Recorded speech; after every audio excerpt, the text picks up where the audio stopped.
5월 12일 공감 장전 시황 시작하도록 하겠습니다. 뉴욕 증시는 CPI에 이어서 이제 생산자 물가지수 PPI가 시장 예상치보다 좀 낮은 수준을 보이면서 인플레이션 압박이 확실히 좀 완화가 되고 있는데, 근데 은행 리스크가 조금 재부각되면서 선두세로 장을 마감을 했습니다.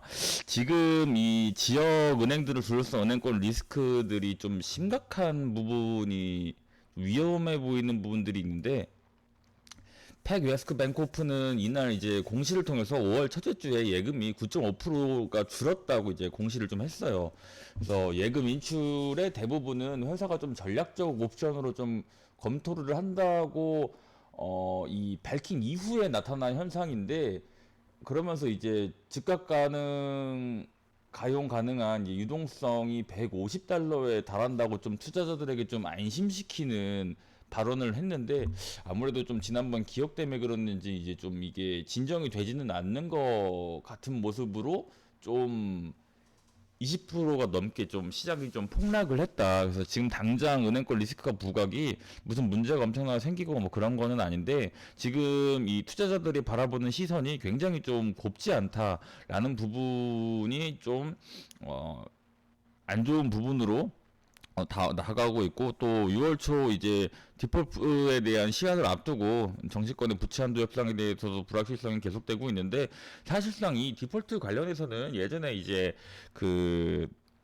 공화당 때도 계속해서 이제 논란이 그 나오던 부분들이었어요. 뭐 이 미국의 항상 이제 뭐 디폴트 위기까지 뭐 가다가 결국에는 정치적인 합의를 이루고 뭐 이런 모습들이 있기 때문에 지금까지 흘러가는 부분의 역사로 봤을 때는 큰 문제는 없을 것 같은데, 여전히 좀 이제 그 이런 부분으로 이제 끝까지 몰고 가다가 결국엔 합의하는 그런 좀 미국 내의 정치적인 이용 수단이 될 수가 있기 때문에, 결국에는 뭐 이런 부분들도 이용된다는 건 사실 안 좋은 부분이긴 하죠. 그래서 여전히 이런 거에 대한 불확실성이 시장에 조금 혹시나 하는 마음으로 좀 다가오고 있다. 그리고 예전과 달리 좀 미국도 이제 확실히 좀 달라지는 모습들이 있는 것 같아요. 그래서 좀 확실히 다시 시장이 이제 경기 침체가 이제 끝나고 다시 우상향하는 부분들이 아닌 이상, 이런 여러 가지 예전에는 크게 문제되지 않았던 부분들이 하나씩 다 문제를 삼으면서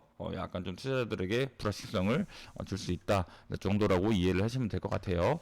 그리고 4년 만에 이제 국내 시장 같은 경우에는 발생한 구제역으로 전일 이제 구제역 관련주들이 좀 일시적인 상승이 있었는데 전체적으로 윗꼬리를 남겼어요.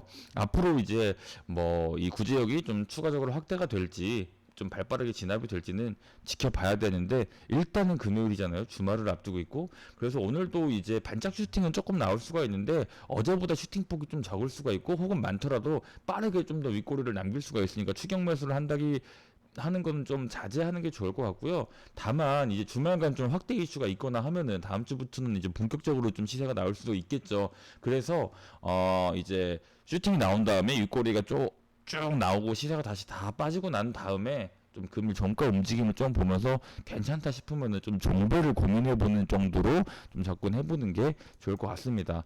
그리고 화장품 관련주들 모멘텀 여전히 유효하고요. 3년 4개월 만에 이제 엔데믹 공식 선언을 했죠. 사실 이 엔데믹 선언한다고 해서 리오프닝 관련주를 움직이는 시대는 다 지났는데, 이것만 나오는 게 아니라 현재 화장품 관련주들이 좀 강세가 나오고 있으니 조금 이 엔데믹 선언이 화장품 테마주에 대해서 조금 투자 심리를 좀 개선시켜 줄 수는 있습니다. 그래서 그 모멘텀의 좀 동력에는 도움이 될 수 있다는 점 좀 한번 말씀을 드리고, 마지막으로 챗봇 AI 및 로봇 관련 이슈들도 지속 쏟아져 나오고 있고, 원전 테마 관련 이슈들도 지속 나오고 있거든요. 이런 부분들 좀 체크하면서 시장 준비해 보도록 하겠습니다.